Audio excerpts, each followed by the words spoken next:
Hey, howdy y'all. Let's use up some of those leftover cranberries and make some cookies. Hey, after making all those jams, I've still got quite a bit of cranberries. So some of them are fine to stay in the freezer, but I have this much that I had defrosted. So we got to put them to good use. We're going to make some yummy cookies. Okay, first we want to go ahead and get these cranberries chopped up. So I'm just cutting them into fourths. So in half and half again. I will say fresh or frozen would be easier. You need 1 cup of chopped into about a fourth. You cut them into quarters. That should be about the right size. I think I'm almost there. Perfect. That was a good guess. Maybe a couple more. Okay, let's get our dry mix together. We'll need 1.5 cups of all-purpose flour.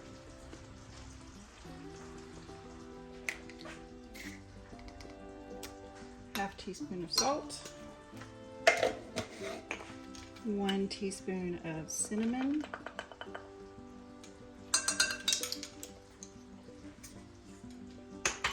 And 1 teaspoon of baking soda.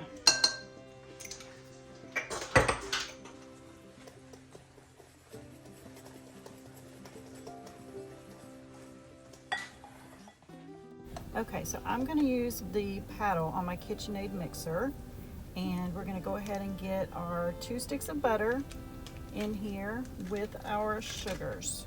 So we're going to need 1 cup of brown sugar and half a cup of your granulated cane sugar or regular granulated sugar. And we're going to mix that together until good and fluffy.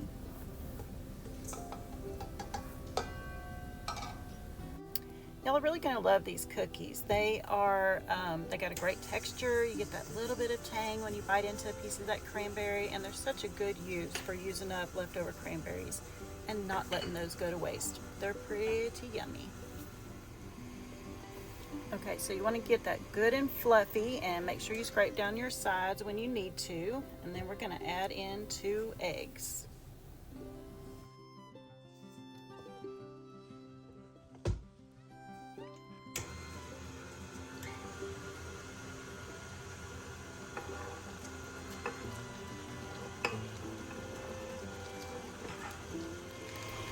Okay, so we're good and creamy. We're gonna stop there, scrape down the sides, and then we're gonna add in our dry ingredients. Oops, just kidding. Don't forget, we've got to mix in that delicious bourbon vanilla. Go ahead and measure with your heart, or if you're a stickler for measurements, go ahead and use a teaspoon.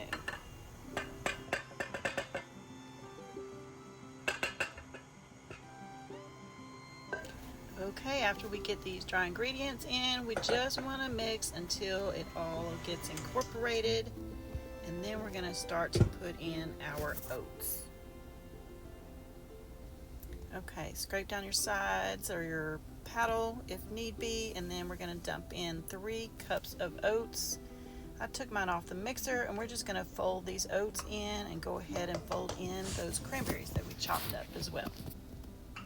And now for some extra yummy, you can choose to omit these items, but I'm going to put in a cup of chopped up pecans, and then I'm also going to put in a cup of white chocolate chips. These are totally optional, up to you. They're still going to be delicious with or without it. But I love adding in all the goodness. You know, walnuts would really be good with this cranberries and oatmeal combination as well. Okay, get everything folded in until all incorporated.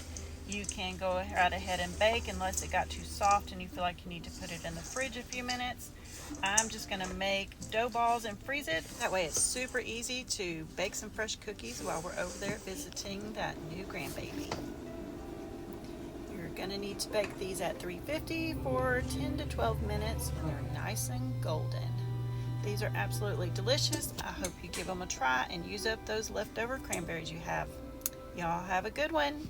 Bye.